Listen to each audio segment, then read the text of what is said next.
Assalamualaikum warahmatullahi wabarakatuh. Alhamdulillahi rabbil alamin. Nahmaduhu wa nasta'inu wa nastaghfiruh wa na'udzu billahi min syururi anfusina wa min sayyiati a'malina. May yahdihillahu fala mudhillalah wa may yudhlil fala hadiyalah. Asyhadu an la ilaha illallah wa asyhadu anna Muhammadar Rasulullah. Allahumma shalli wa sallim wa barik ala sayyidina Muhammadin wa ala alihi wa sahbihi ajma'in. Qala Allah ta'ala fi kitabil karim. A'udzu billahi minasyaitonir rajim. Bismillahirrahmanirrahim. Ya ayyuhan nasu mimma fil ardi halalan thayyiban wa la tattabi'u khutuwatis syaitan innahu lakum aduwwum mubin. Bapak Ibu masyaallah muslimin jamaah yang kami hormati dan yang dimuliakan Allah Subhanahu wa taala. Marilah kembali di kesempatan sore hari ini kita aturkan rasa syukur kita yang tiada terhingga pada Allah Subhanahu wa taala atas ridha dan perkenan Allah. Di sore hari ini kembali kita diizinkan bisa hadir di masjid ini dalam keadaan yang sangat baik. Alhamdulillah kita masih diizinkan bisa mendengar, kita masih bisa berbicara, kita masih bisa bernafas, kita masih bisa berjalan. Tadi kita masih bisa mandi, masih bisa sholat maghrib secara berjamaah. Mudah-mudahan sholat maghrib kita tadi diterima Allah Subhanahu wa taala. Yang kedua, semoga salawat dan salam senantiasa Allah limpahkan kepada baginda Rasul Muhammad sallallahu alaihi wasallam, dan semoga Allah limpahkan pula kepada keluarga beliau, juga sahabat beliau, para tabi'in, para alim ulama, dan semoga terlimpah ruah pula kepada kita sekalian yang hadir di kesempatan di sore hari ini. Pertama, izinkan saya mohon maaf karena 2 pekan off. 2 pekan yang lalu ada tugas di Jakarta, kemudian kemarin diparingi rezeki sakit, dan izinkan saya mengucapkan terima kasih Bapak Ibu, jazakallah khairan jaza, yang sudah berkenan diam-diam mendoakan saya. Alhamdulillah lebih baik, meskipun masih belum fit, tetapi karena kangen ya nekat berangkat. Kangen ngaji di Jamasbah. Sebagaimana janji, di malam hari ini kita akan membahas mengenai titik kritis kemungkinan masuknya bahan haram pada obat. Ini sangat penting karena memang sebagaimana pesan Rasul dulu, beliau mengatakan bahwa perkara yang halal itu jelas, yang haram juga jelas. Namun di antara keduanya itu ada yang samar-samar dan tidak banyak orang tahu. Yang namanya daging babi haram itu kita tahu. Yang namanya lemak babi haram kita tahu. Yang namanya daging bangkai ayam dan bangkai sapi haram tahu. Sebagaimana kemarin diposting video 2 tahun yang lalu atau 1 tahun yang lalu ya. Jualan ayam tiren dan buntiwi Bambang Liburo. Itu kasus tahun lalu atau 2 tahun yang lalu ya? 1 tahun yang lalu. Daging bangkai kita paham dan kita pernah belajar itu. Kemudian khamr kita paham. Tetapi kalau sudah sampai di obat, barangkali tidak banyak orang tahu. Nah, oleh karena itu kita akan belajar sedikit mengenai obat. Meskipun kita bukan ahli obat, tetapi kita akan cermati titik kritis kemungkinan maksudnya bahan haram pada obat itu kira-kira apa saja. Kemarin sempat rame di awal tahun lalu Viostin DS. Konangan. Jadi Bapak Ibu, BPOM, Badan POM itu memang otoritas yang memiliki, yang diberikan, jadi lembaga yang diberikan otoritas atau kewenangan oleh negara untuk mengizinkan beredarnya produk makanan, minuman, obat, kosmetika di negara kita. Nah, ketika BPOM itu diminta untuk memberikan izin edar, maka tentu harus ada sampel. Kemudian dicek, dianalisis dan seterusnya. Kemudian secara periodik BPOM itu melakukan uji petik. Nah, ternyata memang beberapa bulan yang lalu Viostin DS itu ketahuan dia menggunakan material dari babi. Kemudian ditarik, kemudian pabriknya dapat sanksi.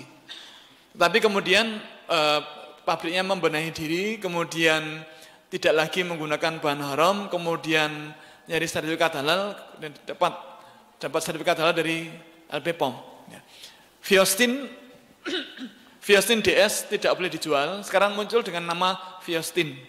sudah punya sertifikat halal. Tetapi memang untuk obat ini memang belum banyak.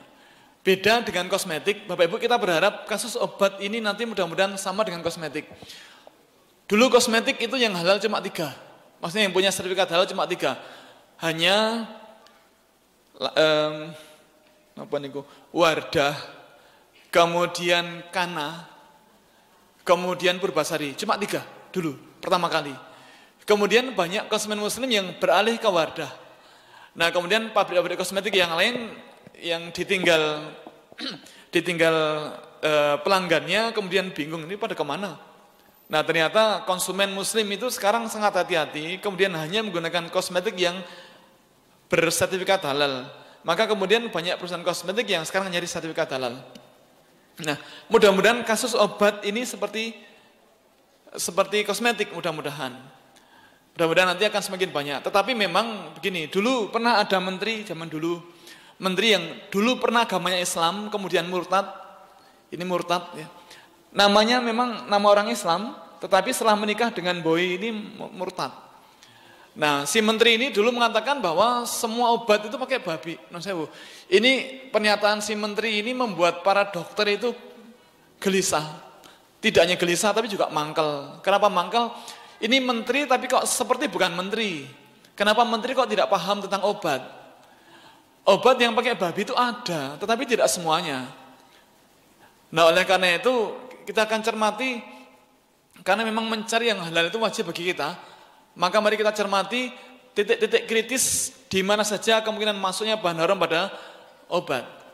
Nah Bapak Ibu, sangat penting kita cermati karena memang masih ada beberapa obat yang tidak halal begitu.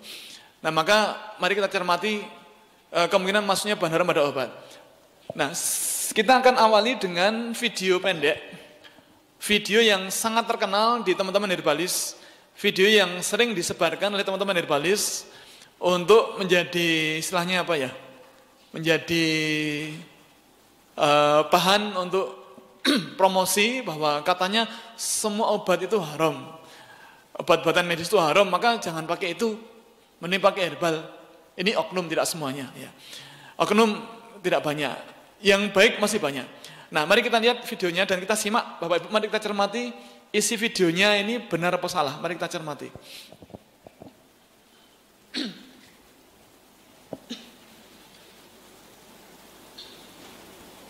Kok enggak ada suaranya ya? Suaranya enggak keluar. Kalau antum masuk surga. Niki pripun carane ben medal suwantene? Sing dipejet napa niki?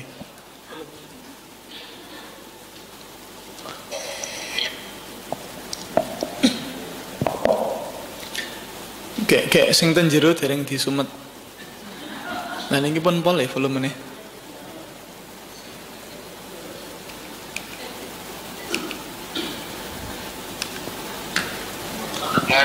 Seorang ustaz, kemudian ustaz itu bilang begini. Ini latar belakang saya kenapa saya belajar pengobatan Nabi.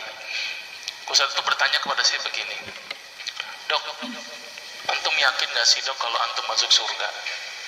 Kira-kira kalau ditanya seperti itu, Bapak jawabnya gimana Pak? Yakin gak sih Pak masuk surga? Mari kita cermati isinya, kemudian kita catat kalimat-kalimat yang diucapkan beliau. Itu apa? Yakin Ustaz, saya masuk surga karena Allah menurut prasangka hambanya. Tapi Ustaz itu bilangnya lain. Kayaknya antum masuk neraka deh. Waduh, Masya Allah kok bisa bilang begini Ustaz? Dari mana antum berpatokan anak masuk neraka? Tapi Ustaz itu cukup cerdas. Dia memberikan data-datanya ke saya. Maka saya bersyukur kepada Ustaz tersebut ya. Dia ambil pada waktu itu, mohon maaf ya, saya menyebut merek, mohon maaf. Dia ambil obat, ya dok. Saya nyebut merek, mohon maaf ya, Lovenox. Satu Lovenox. Obat apa itu? Obat yang dipakai untuk mengencerkan darah. Biasanya diberikan pada penderita penyakit jantung, stroke dan gangguan bekuan darah. Lovenox. Di situ tertuliskan kata apa? Porsin origin. Ada yang tahu porsin? Ada yang tahu? Nggak ada yang tahu. Berarti kalau dokter ngeresepin obat apa ya ditelan semuanya nih. Masya Allah. Porsin itu isinya Pak babi Pak. porsin isinya babi. Tulis kata-kata benar-benar bersumber dari babi. Saya bilang, waduh, berarti dok kalau antum resepin porsin satu pasien, antum telan itu obatnya, kira-kira ibadah orang tersebut diterima nggak sama Allah? Diterima atau tidak? Tidak akan diterima dong. Siapa yang dipersalahkan nanti? Antum yang menuliskan resep satu. Diambil lagi obat yang kedua. Saya cerita latar belakang dulu ya sebelum saya terapi senyum. Diambil obat yang kedua. Pada waktu itu diambil apa? Atrapid. Apa itu? Insulin. Tulisannya apa? Human insulin. Jadi diambil dari manusia yang telah meninggal, diambil pankreasnya, insulinnya yang menderita penyakit kanker pankreas, dibuatlah obat. Atrapid, human insulin ini dari manusia kena kanker pankreas, dari manusia yang telah mati. Luar biasa ini dokter, Ustadz ini. Diambil obat namanya analsik. Apa itu analsik? Obat untuk pusing. Ini di kalangan dokter sering resep ini nih. Isinya apa? Antalgin dan diazepam. Diazepam, makanya kalau orang minum obat ini pasti ketagihan, saya yakin. Kalau minum obat warung nggak ngefek gitu. Karena kenapa? Karena mengandung diazepam. Diazepam itu apa? Narkoba, Pak. Bikin kita teler. Maka itu cara nyari uang paling. Analsik ini mengandung diazepam, derivat narkoba dilarang MUI. Kecanduan. Dia mengandung diazepam. Diazepam fatwa ulama bagaimana? Haram. Diambil lagi obat batuk, kodein. Maka itu kita hilang batuknya karena kodein. Kodein ini ternyata derivat dari narkoba. Berarti dokter sudah ngeresepin narkoba. Diambil semua obat sirup di depan saya, lihat dok, lihat semuanya. Ada nggak yang tidak mengandung alkohol? Semuanya mengandung alkohol. Semua obat. Sampai saya pikir, masya Allah, pakai berapa alkohol. ribu pasien yang telah saya resepkan obat-obatan haram tersebut. Ini yang menjadi kegelisahan saya, Pak. Maka itu saya beda haluan, kemudian belajar hadis, walaupun gak lulus-lulus, biarin, gak apa-apa. Terus kemudian saya melihat ada sesuatu yang salah. Kenapa? Karena agama Islam tidak dipelajari secara benar. Bapak Ibu, beliau ini Dr. Agus Rahmadi, tinggal di Jakarta. Ceramah ini sering di-share teman-teman yang dipakai untuk jualan obat begitu, dalam arti jangan berobat di obat medis karena obat-obatan medis itu isinya babi dan seterusnya haram. Nah, hati-hati. Bahkan kemudian ada yang di-share sebuah foto di Mekah, katanya di Mekah itu rumah sakit sepi. Karena macam-macam gitu, rumah sakit sepi, tidak ada pasien, buktinya ini foto rumah sakitnya sepi. Nah, Bapak Ibu non sewu, kalau ada yang posting mengatakan bahwa di Mekah itu rumah sakit sepi, itu dusta. Ya kemudian orang tidak ada yang sakit atau yang sakit sangat sedikit, itu dusta. Bapak Ibu, rumah sakit di Mekah itu rame. Ramenya bukan karena orang silaturahim ke dokter, itu tidak, tetapi karena sakit. 2 tahun yang lalu saya ngantar ibu saya berobat ke rumah sakit King Abdul Aziz di Jeddah karena beliau kecapean ketika umroh. Kami masuk kira-kira jam 8, kemudian keluar dari rumah sakit kira-kira 12:30 malam karena antriannya panjang. Nah, kalau di luar musim haji tentu pasiennya kebanyakan orang lokal atau orang luar negeri. Lokal. Jadi hampir semua pasiennya orang lokal kecuali ibu saya. Jadi rumah sakit di Mekah itu banyak pasiennya. Jadi tidak benar kalau kemudian sepi. Kemudian Bapak Ibu, mohon maaf, isi ceramah Mas Dr. Agus ini tidak benar. Banyak yang keliru. Pertama tadi disebutkan bahwa ada human insulin. Atrapid itu human insulin katanya diambil dari pankreas manusia telah mati yang kena kanker. Non sewu itu dusta. Maaf Bapak Ibu, kalau orang sudah meninggal, pankreasnya masih aktif atau sudah mati selnya? Sudah mati. Sel pankreas yang mati bisa nggak masukkan insulin? Nggak bisa, mustahil. Itu satu. Yang kedua, tadi analsik katanya disebutkan mengandung diazepam. Diazepam fatwa ulama adalah haram karena dia derivat narkoba. Mohon maaf, ulama tidak pernah memfatwakan itu haram. Nah, kalau memang dibutuhkan boleh. Dan itu bukan narkoba. Ya. Barangkali ada efek membuat ngantuk karena ya biar agar istirahat gitu ya. Karena kalau orang sakit kan harus istirahat. Tadi juga ada yang ketiga, obat flu cair katanya semuanya mengandung alkohol. Itu pun tidak benar. Ada yang mengandung alkohol dan yang tidak. Ya. Terus tadi yang pertama tadi ada Lovenox, disebutkan portion origin, yang katanya isinya babi. Non sewu Bapak Ibu, yang dimaksud portion origin itu maknanya bukan isinya babi, tidak, tetapi ada bahan yang bersumber dari babi. Nah, bagaimana fatwa ulama Bapak Ibu? Ulama dari MUI berfatwa bahwa makan daging babi itu boleh dalam keadaan darurat. Rujukannya apa? Quran surat Al-Baqarah ayat 173. Secara tegas Allah berfirman, A'udzubillahi minasyaitonir rajim, bismillahirrahmanirrahim. Innama harama 'alaikumul maitata wad-dama wa lamal khinziri wa ma uhilla bihi li ghairillah famanit turra ghaira baghi wala atin fala isma 'alaihi. Innallaha ghafurur rahim. Sesungguhnya memakan bangkai, darah, daging babi dan daging binatang yang sesungguhnya hanyalah diharamkan bagi kalian memakan bangkai, darah, daging babi dan daging binatang yang disembelih dengan menyebut nama selain Allah. Namun barang siapa dalam keadaan terpaksa memakannya, sedang dia tidak menginginkannya dan tidak melampaui batas, maka tidak ada dosa baginya dan Allah Maha Pengampun lagi Maha Penyayang. Nah, menggunakan obat yang bersumber dari babi itu boleh dalam keadaan darurat. Kalau tidak darurat, nggak boleh. Tidak hanya dari babi, termasuk menggunakan bahan dari empedu kobra.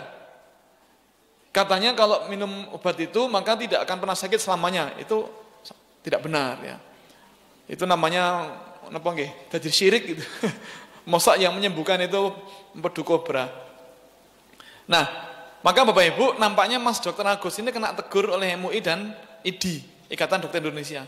Maka kemudian beliau membuat video permintaan maaf. Video permintaan maaf ini yang jarang di-share teman-teman, tapi ada di YouTube. Bisa kita download di YouTube, ada. Bismillahirrahmanirrahim. Assalamualaikum warahmatullahi wabarakatuh. Saudaraku yang dirahmati oleh Allah, mengenai tayangan video saya yang menyampaikan tentang konsep halal haram ini sebenarnya terputus gitu ya. Jadi tidak secara komprehensif gitu ya. Jadi ternyata konsep halal haram ini harus diterjemahkan secara lebih bijak. Tidak ada pertentangan antara konsep kedokteran dengan konsep syariah. Pada tayangan itu saya belum melanjutkan ke sesi yang belakangnya bahwa obat haram dibolehkan dalam kondisi darurat. Obat haram tidak diperbolehkan kalau kondisinya tidak darurat. Saya bukan mempertentangkan aspek halal haram itu dengan konsep kedokteran, tetapi ingin menerangkan bahwa hati-hatilah penggunaan barang haram kalau tidak dalam kondisi yang darurat. Terus mengenai keilmuan saya yang memang jauh juga sangat kurang, itu sangat saya sadari dan mudah-mudahan ini menjadi pemicu saya untuk lebih belajar lagi mengenai bagaimana menyikapi kasus seperti ini. Ya, Bapak Ibu, beliau sangat bijak dengan membuat video ini sehingga kemudian bisa mengklarifikasi dan meluruskan info-info yang tidak benar yang tersampaikan sebelumnya. Nah, mudah-mudahan info yang kedua ini bisa kita share juga ke teman-teman yang nyebarkan itu. Nah, kemudian Bapak Ibu, mohon maaf, pengobatan herbal itu bagus. Tibun nabawi juga bagus. Bekam bagus. Tetapi bukan kemudian bahwa itu jadi satu-satunya dan kalau menggunakan obat-obatan medis jadi haram, itu tidak benar. Sekali lagi Bapak Ibu, di Mekah itu banyak rumah sakit dan tidak sepi.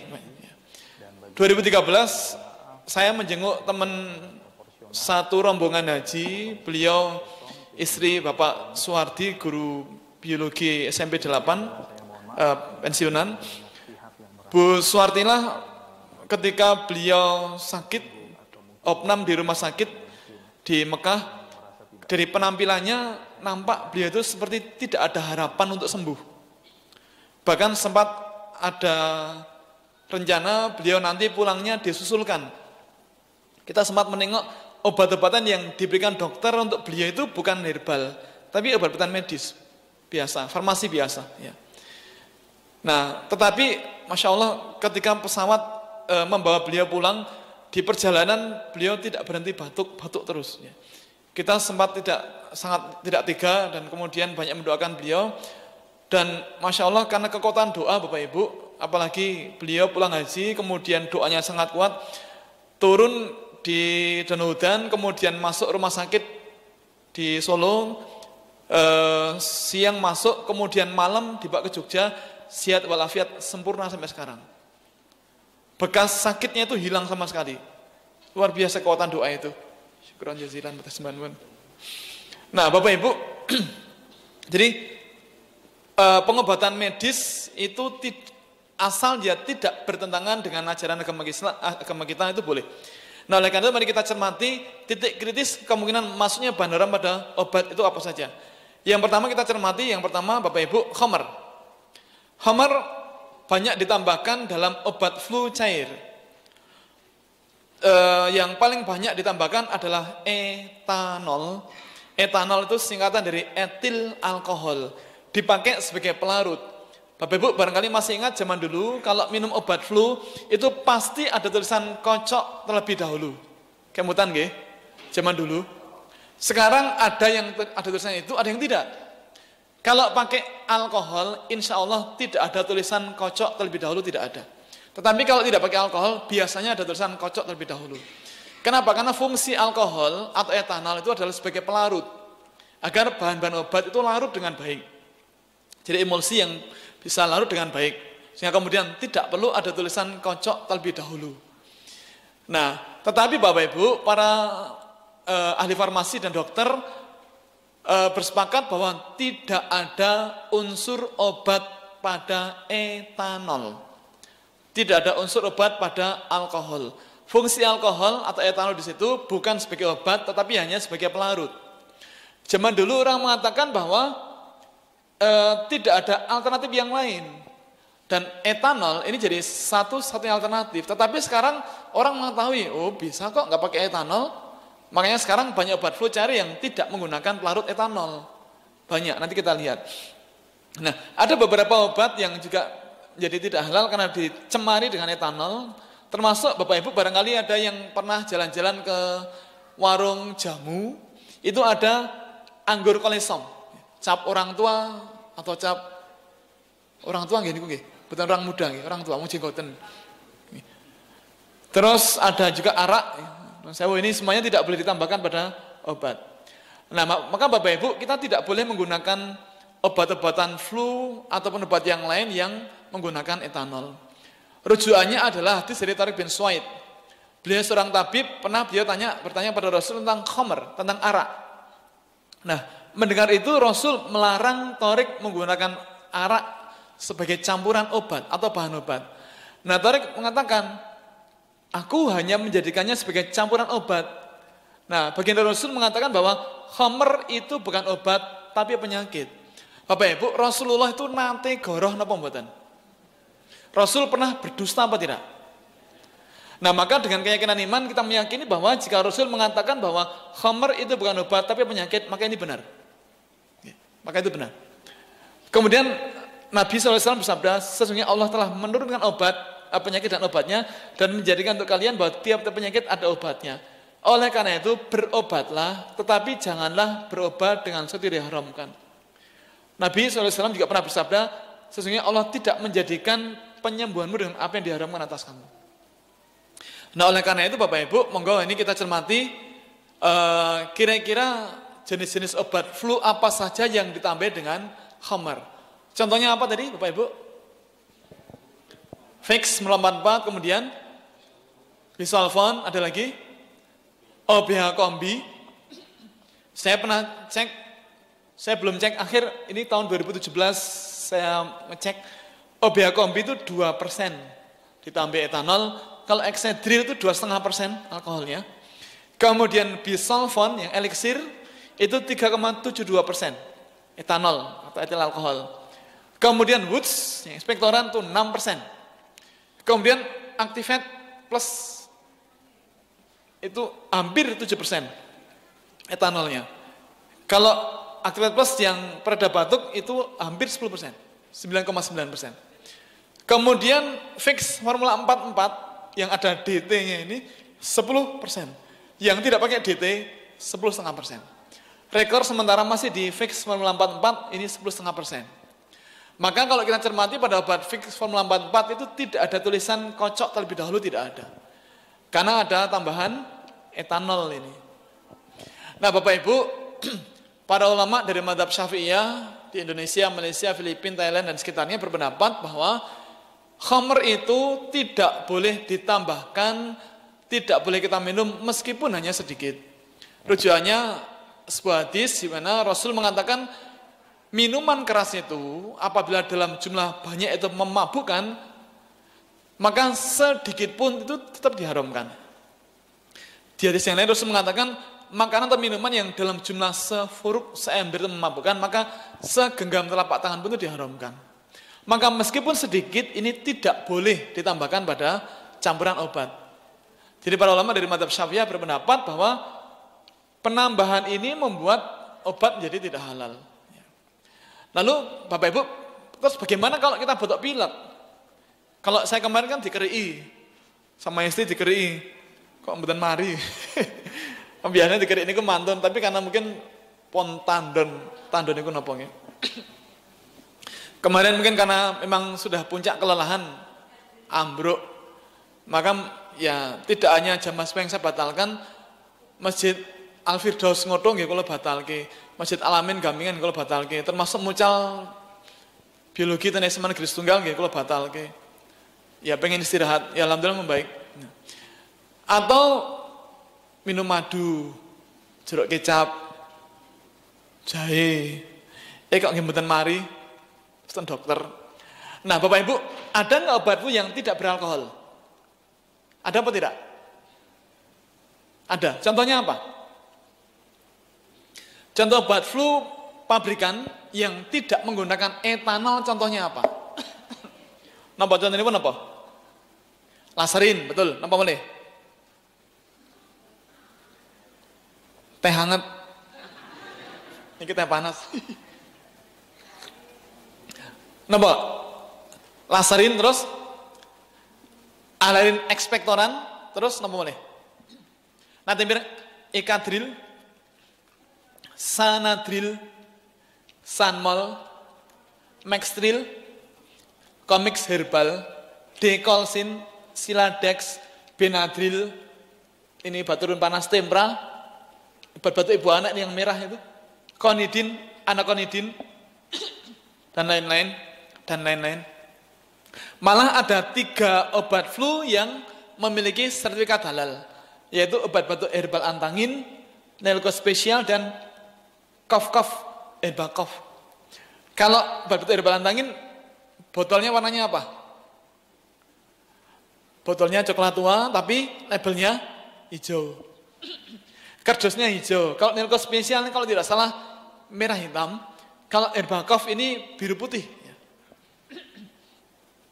Bapak Ibu, zaman dulu kalau orang ibadah haji kan ya ada dokter haji.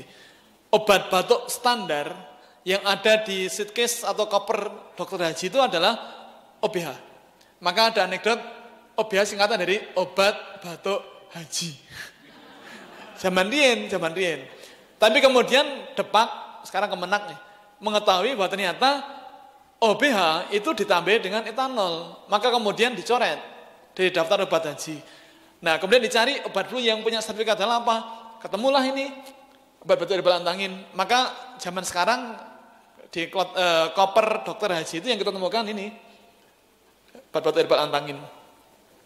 Ya keuntungan bagi perusahaan ini karena jadi perusahaan yang pertama kali dapat sertifikat halal. Itu yang pertama. Yang kedua, gelatin. Gelatin atau gelatin itu adalah produk yang diolah dari tulang atau kulit. Gelatin itu tidak ada yang dari tanaman, semuanya dari binatang. Dia dari tulang atau kulit. Nah, kalau jadi gelatin ini banyak dipakai di kapsul obat sebagai kapsul pembungkus atau casing obat. Multivitamin, termasuk permen yang kenyal-kenyal itu. Kemudian coklat juga ada yang beberapa coklat yang menggunakan gelatin. Termasuk gelatin juga dipakai sebagai bahan anti lumer es krim. Bapak Ibu minjang nek panjenengan tindakan ten Singapura atau Malaysia, misalnya piknik atau menjenguk anak, atau mungkin panjenengan sekolah meleh, simba-simba sekolah meleh ten mriko misalnya sekolah kuliah ten mriko nggih, Mbah. Nah, nek pas melampah-melampah ten dekat patung Merlion itu yang singa mutah-mutah itu, kan ada gembrojok itu, nggak tahu itu mungkin masuk angin. Nah di situ ada warung, nek ten mriko namanya toko, restoran kecil itu yang jualan es krim. Es krimnya itu ada yang menggunakan rum, ada yang menggunakan bening lain. Tapi hati-hati Bapak Ibu, es krim itu agar tidak lumer, itu kadang-kadang diberi senyawa atau bahan anti lumer. Bahan anti lumer itu macam-macam, ada yang bisa menggunakan pati yang dimodifikasi, atau menggunakan gum Arab, atau menggunakan karagenan, atau beras ketan ya bisa. Tetapi yang menggunakan gelatin juga ada. Maka hindari. Gelatin ini hanya dari binatang. Tidak ada yang dari tanaman, tidak ada. Nah kalau menggunakan bahan dari tulang atau kulit babi, maka dia haram. Kalau menggunakan bahan dari tulang atau kulit ikan, misalnya ikan pari, maka dia halal. Kalau menggunakan bahan dari tulang atau kulit sapi, maka halal atau haram? Syubhat. Tergantung cara penyembelihannya. Nah kalau dari sapi bangkai, maka dia haram. Tapi kalau dari sapi yang disembelih secara syar'i, maka dia halal. Ya. Contoh kapsul obat yang menggunakan bahan dari gelatin babi itu dari Yunan Bio Cina ini. Ya. Nah, ya memang Bapak Ibu sekarang ada gerakan untuk memboikot produk-produk Cina ya. Karena pemerintah Cina membantai saudara kita Muslim Uighur ya. Dan Turkmenistan Timur ya. Nah, maka mari kita hindari membeli produk-produk dari Cina ya. Nah, apalagi kalau kemudian jelas ini Bapak Ibu, kita bisa menggunakan HP kita. Simba-simba sing ngasto HP nggih saged, Mbah. Mangke ngangge Yahoo napa ngangge Google dilacak kapsul capsule begitu, kemudian pik gelatin. Nanti akan ketemu merek-merek kapsul yang menggunakan bahan dari gelatin babi. Nah, maka Bapak Ibu, nek panjenengan berobat ke dokter, minta saja yang tidak dikapsul. Jadi ketika dokter nuliskan resep, kita bisa minta, Mas dokter atau Mbak dokter, tolong obatnya jangan yang dikapsul ya. Loh kenapa? Karena masih banyak kapsul yang menggunakan bahan dari gelatin babi. Ini kesempatan mendakwai dokternya. Barangkali dokternya belum pernah ikut ngaji di Jamasba, sehingga tidak tahu. Nah apalagi kalau dokternya ganteng, gitu, sugih, bagus, gadah mobil baru, punya rumah sendiri, masih bujang, gitu, umurnya pinten?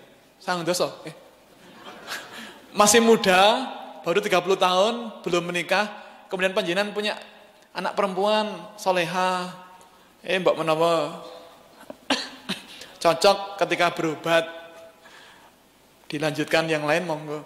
Nah tapi kesempatan ini berdakwah ke dokternya. Bapak Ibu, memang ada beberapa merek kapsul yang punya sertifikat halal. Contohnya dari PT Kapsul Gel Indonesia itu punya sertifikat halal. Kemudian juga PT Kapsul Indosejahtera itu punya sertifikat halal. Tetapi memang kapsul yang menggunakan bahan dari gelatin babi itu memang masih populer. Alasannya ada 3. 1, banyak ada di pasaran, berlimpah. Yang kedua, harganya tidak mahal, terjangkau. Apalagi kalau untuk obat-obatan generik ya. Yang ketiga, tingkat kelenturannya paling bagus dibandingkan yang lain. Boten bedel. Bedel niku napa nggih? Bedel niku mudah putus, mudah sobek, mudah rapuh nggih Pak Endang nggih. Rapuh. Kemudian yang ketiga, gliserin. Bapak Ibu, gliserin ini senyawa turunan lemak. Banyak dipakai salah satunya untuk sebagai perekat kapsul. Kalau di kosmetik kemarin kita bahas di lotion, di hand body lotion, facial lotion itu banyak menggunakan gliserin. Kalau di kapsul obat kan ada obat yang sepasang. Jadi kapsulnya dibuka, kemudian obatnya dimasukkan, kemudian ditangkupkan lagi. Nah, supaya tidak mudah lepas, itu dilem. Jadi kapsulnya dilem. Lemnya tidak menggunakan upah. Upah niku sega niku. Nasi. Sak piring. Nah, niku namanya ngiwut. Tapi biasanya menggunakan gliserin ini. Nah, Bapak Ibu, gliserin ini senyawa turunan lemak. Lemak itu bisa nabati, bisa hewani. Maka jika dia dibuat dari lemak nabati, lemak dari tanaman, maka statusnya halal. Kalau dibuat dari lemak sapi yang disembelih secara syar'i, maka dia halal. Kalau dari lemak babi, maka dia haram. Maka memang yang lebih aman memang ya menggunakan obat yang sertifikat halal. Kalau belum ada ya kita yang paling baik itu jangan sakit, paling baik. Kalau sakit ya berobat ke dokter atau rumah sakit yang agamanya Islam. Misalnya PKU meniku. Jangan ke rumah sakit Siloam. Jangan ke Bethesda. Jangan ke Panti Rapih, Panti Rini, jangan. Karena dokternya mungkin tidak kenal agama Islam dan tidak pernah belajar tentang obat halal. Yang keempat, plasenta. Bapak Ibu, plasenta kita pernah bahas adalah organ yang terbentuk ketika di dalam rahim seorang wanita tumbuh janin. Atau di rahim seekor binatang yang melahirkan itu tumbuh janin. Nah, ketika dalam rahim itu tumbuh janin, maka Allah menciptakan organ namanya plasenta. Nah, plasenta ini mensuplai zat gizi atau nutrien yang paling tepat untuk janin. Maka kemudian ada beberapa obat yang menggunakan bahan dari plasenta. Contoh misalnya yang dipakai untuk Bapak Ibu pernah dengar barangkali ya, kalau orang melahirkan operasi sesar itu konon bisa dilem. Ada istilah dilem. Lemnya itu bisa menggunakan plasenta ini. Jadi selain dijahit itu dilem dulu biar raket. Jadi lemnya tidak menggunakan Alteco atau lem, tapi menggunakan plasenta. Kemudian plasenta juga konon dipakai sebagai obat luka bakar. Zaman dulu bioplasenton itu menggunakan plasenta manusia, maka tidak boleh dipakai. Itu zaman dulu. Info saya peroleh dari Ibu Profesor Dr. Nurvina Asnam Nugroho. Beliau dulu bendahara LPPOM MUI Provinsi DIY, beliau guru besar Fakultas Farmasi di UAD, UII dan yang di tempat yang lain.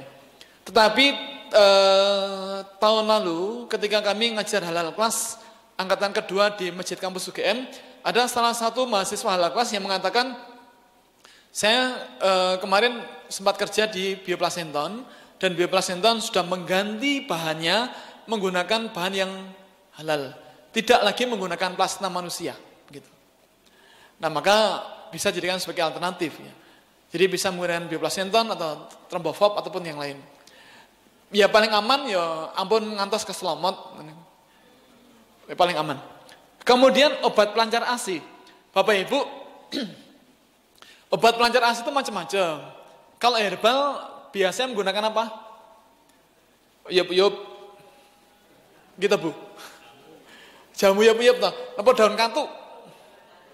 Daun katuk, uyup atau yang lain apa? Apa? Legen. Saged nih Pak. Tapi ada cara yang lebih efektif.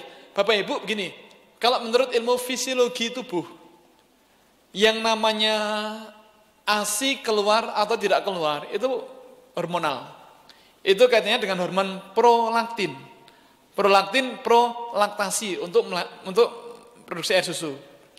Jika produksi prolaktin, hormon prolaktin itu banyak, maka ASI-nya lancar. Tetapi kalau prolaktinnya sedikit, ASI-nya tidak lancar. Nah, maka kita harus mengetahui apa-apa yang bisa menghambat produksi hormon prolaktin. Zaman dulu kami pernah keliru, ya. Ketika anak kedua kami memilih KB menggunakan KB suntik. Waktu itu kami pilih yang bulanan. Tapi kok enggak telaten ya, setiap bulan ke bidan, suntik, datang lagi, suntik lagi. Terus ada ide ditawari bagaimana yang 3 bulanan. Nah, terus suntik yang 3 bulanan. Nah, kami tidak tahu ternyata Yang 3 bulanan itu ada yang isinya hormon yang agak banyak. Maka kemudian di bulan keempat ASI seret. Maka anak kami di bulan kelima sudah tidak minum ASI lagi. Nah itu pelajaran yang sangat berharga untuk kami.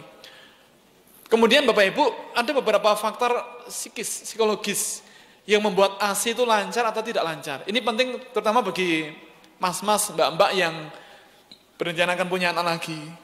Atau sekarang baru punya anak masih kecil.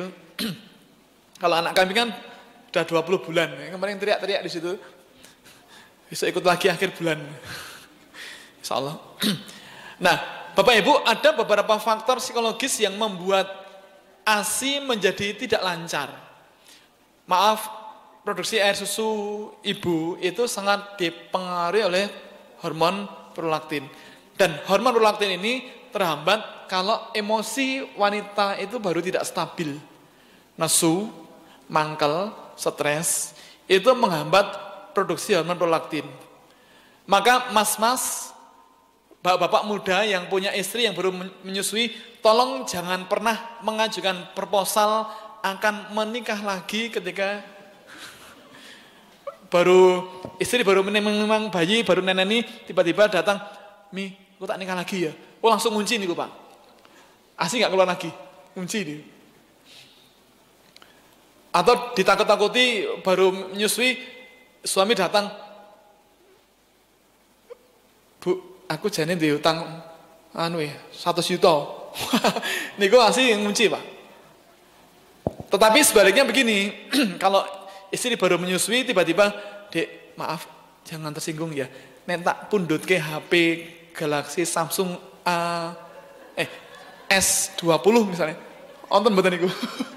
Nonton gitu. Oh, niku banten. Atau gini, Dek, nek misal loh, ini misal. Abi itu punya ide. Ini misal, jangan marah ya. Nek misalnya tak pundut ke motor Vario baru mau enggak? Oh, niku ASI langsung banter Pak. Jos niku 3 meter keluar.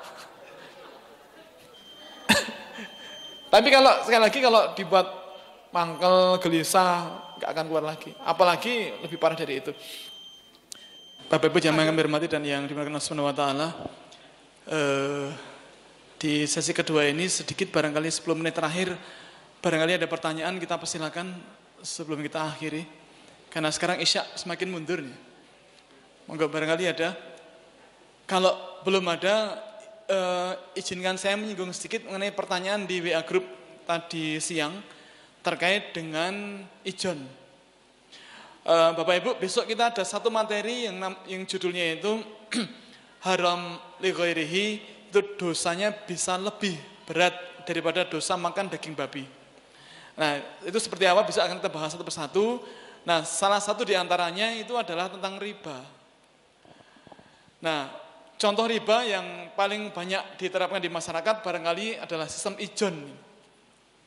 Sistem ijon ini adalah sistem membeli buah-buahan yang masih hijau.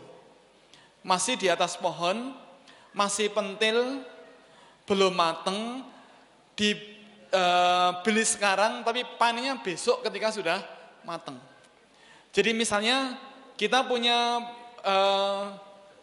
pohon durian misalnya. Tahun lalu ketika panen itu kita bisa jual, ketika kita panen itu bisa jual sampai 3 juta misalnya dari buah durian yang kita miliki, dari pohon durian yang kita miliki. Kemudian ada orang datang ke tempat kita kepengen nebas. Nah kita katakan, nah niku tasih pentil deh. Paling niku mungkin mateng niku paling nggih pertengahan Januari napa mboten akhir Januari. Ini kita sih alit-alit nggih mboten napa kula tebase. Bapak Ibu, nebas itu haram. Kenapa haram? Bapak Ibu nun sewu. Yang namanya nebas yang umum dilakukan di masyarakat adalah dibeli sekarang ketika belum mateng, kemudian dipanennya tidak sekarang tapi besok. Nah itu termasuk riba. Kenapa riba? Karena ada 2 hal. Pertama, unsur ghorornya sangat kuat. Unsur ketidakpastiannya sangat kuat. Yang kedua, potensi konflik itu sangat besar. Unsur ghoror dimaksud adalah, Bapak Ibu, kalau misalnya, ini kita membuat simulasi. Misalnya tahun lalu kita panen bisa jualan durian sampai total itu 3 juta. Karena masih pentil, ada orang datang nawar, niku nek kula tebase parang. Nggih, monggo. Pinten? Tahun wingi niku 3 juta tapi niku tasih alit-alit ya Pak. Bu. Nek misalnya kula tumbas sekali juta parang. Wong tahun wingi niku 3 juta. Nggih pun anu 2,1. Dereng parang tahun wangun 3 juta. Nggih pun ngenten sepakat 2,5 nggih, pun nggih. Nggih 2,5.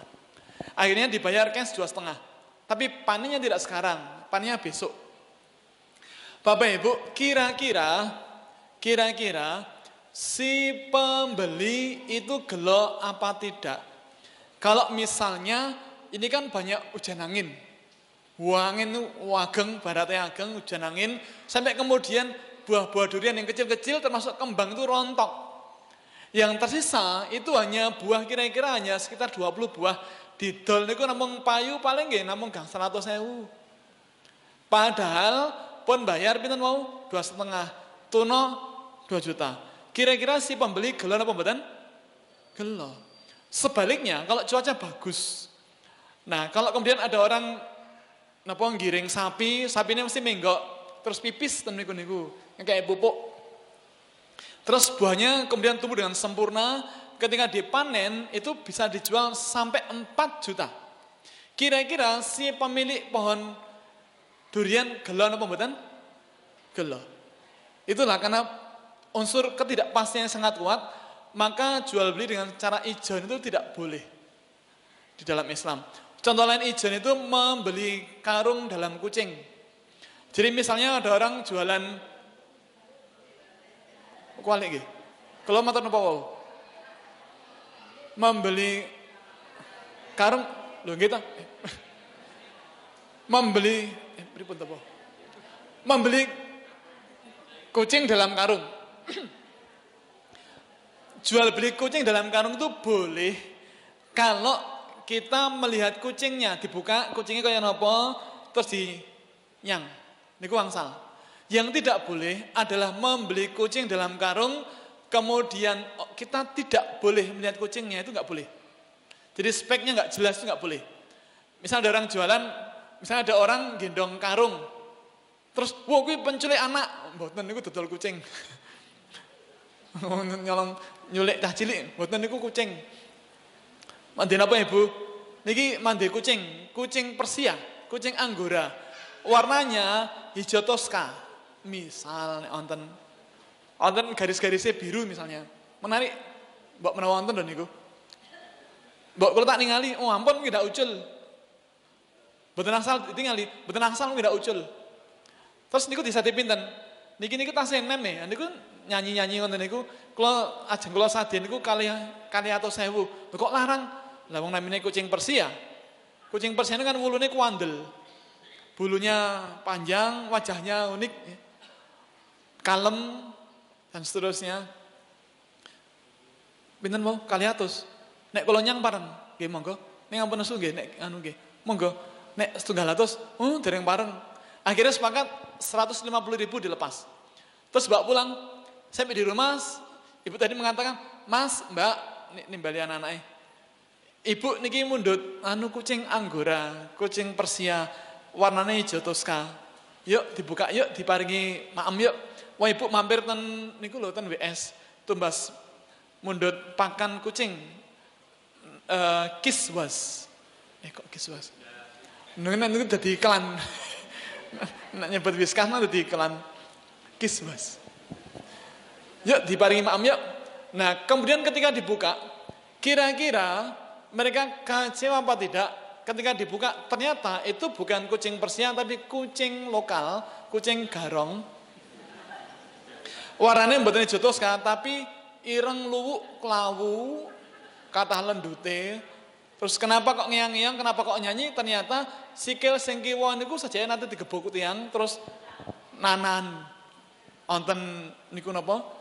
Skabiese. Itu kira-kira pembelinya gelo apa tidak? Gelo. Itulah. Jadi di Islam itu potensi konflik harus dihilangkan. Artinya kalau jual beli harus jelas. Barangnya sing pundi, bentuknya kaya napa, warnane pripun, barangnya kados napa harus jelas. Termasuk yang tidak boleh itu adalah membeli ketela atau kacang dan ketelanya atau kacangnya masih ada di bawah tanah dan tidak kelihatan. Wonten wit tela niku 10. Niki wingi tahun wingi napa 3 wulan kepengker niku kula mandi niki kula sade niki angsal 1.000 10 pohon. Nah, terus ditawakke tiyang tapi enggak jelas. Jadi barangnya masih di bawah. Terus nyang-nyangan akhirnya sepakat disade 1 selangkung. Kira-kira si pembeli gelo apa tidak ketika dibedol niku bahasa Indonesiane napa nggih? Cabut. Dibedol dicabut nggih. Nah, wonten undang-undang dicabut niku undang-undang dibedol. Nah, ketika dibedol ternyata kopong niku napa? Kotong. Kira-kira si pembeli gelo apa boten? Gelo. Atau sebenarnya ketika dibedol itu bagus sekali. Ketela atau kacangnya itu gede-gede itu. Ketika dijual bisa laku sampai 300.000 gelo. Itulah potensi konflik di belakang hari. Contoh lain, membeli ikan dan ikannya masih di kolam. Dan gak jelas ikannya jumlahnya berapa, ukurannya seberapa, gak jelas. Ming, kalau gak ada kolam, aja kalau dal niku 200.000, niku mboten angsal. Yang boleh adalah niku dijaring atau dijolo, diangkat ke atas, baru dijual belikan, ditawarkan. Per kilonya berapa? Saya kira demikian Bapak Ibu, mudah-mudahan kajian di sore hari ini ada manfaatnya. Mudah-mudahan pekan depan saya bisa sowan lagi. Mugi-mugi Bapak Ibu kondur ke rumah masing-masing dengan selamat dan bahagia, ketemu dengan keluarga yang bahagia, yang menenteramkan hati kita. Demikian, mohon maaf atas semua khilaf. Akhir kalam, assalamualaikum warahmatullahi wabarakatuh.